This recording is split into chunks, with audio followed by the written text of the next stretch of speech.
Ahojte, pre tých, ktorí ma ešte nepoznajú, moje meno je Igor a som manažérom tanečného a pohybového štúdia Crazy Family. V tomto videu si povieme, čo nás čaká neminie nasledujúce mesiace. September dopadol super, väčšina detí, možno 99% detí sa krásne adaptovalo, či už starších alebo mladších, a pekne pokračujú v kurzoch.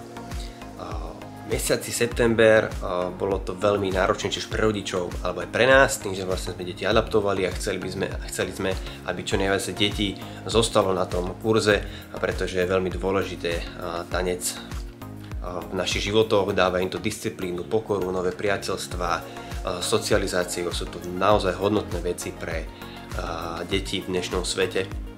O to si niekedy natočím ešte ďalšie video, prečo to je až tak hodnotné, ale je. No a okrem toho sa naučia nové kroky, naučia sa tancovať a niečo získajú do života.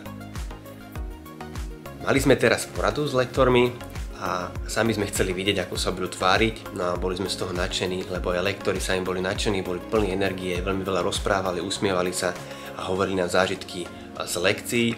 To znamená, že september, tým, že bol ťažký, sme čakali, že lektori prídu na poli vyhoretí, ale pravý opak sa nám ukázal. To znamená, že boli plní elánu a sú nadšení učiť ďalej a s týmto nadšením a elánom budú naďalej pristupovať do tanečných kurzov a ďalšie mesiace. Čo nás čaká? Mesiaci október. Deti začali teraz práve nahadzovať už choreografie, pripravujú sa na tanečné vystúpenie, ktoré bude vo februári. Vyberajú sa nové hudby, na ktoré budú deti tancovať, to znamená, že pravdepodobne budete zo sál počuť pesničku, ktorá sa opakuje stále dokola, iba nejaký krátky úsek a postupne sa bude predĺžovať tá skladba, kde budú deti nahadzovať viac a viac choreografie a neskôr čistiť.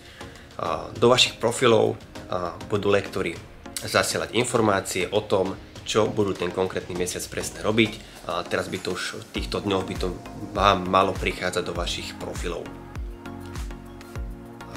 Vystúpenie bude poročné a koncoročné, tieto dve vystúpenia sú vždy a okrem iného je aj viacero vystúpení, ale na tie chodia skôr už staršie deti alebo výber.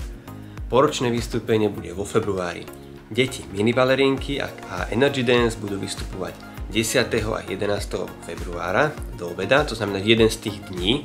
Ešte si rozhodíme skupinky, že ktorá skupinka pôjde kedy, bude to v kine Hviezda, ako každý rok, a je to preto rozhodené, aby sme tam naraz nemali veľmi veľa detí.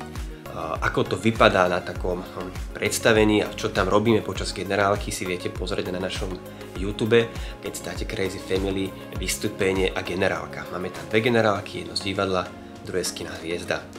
Staršie deti od 6 rokov budú mať vystúpenie dňa 18. februára v divadle Jana Palárika, kde už chodíme 3. alebo 4. rok.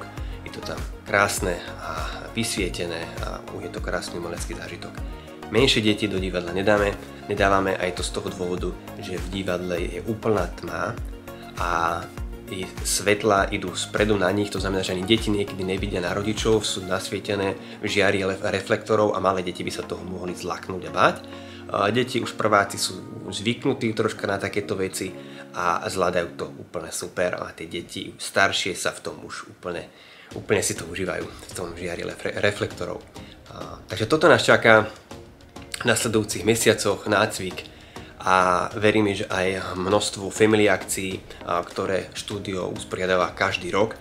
Dúfam, že nám to nepokazí teraz nejaké ďalšie epidémie, ale veríme, že už nie, vraj sa nemá nič také riešiť.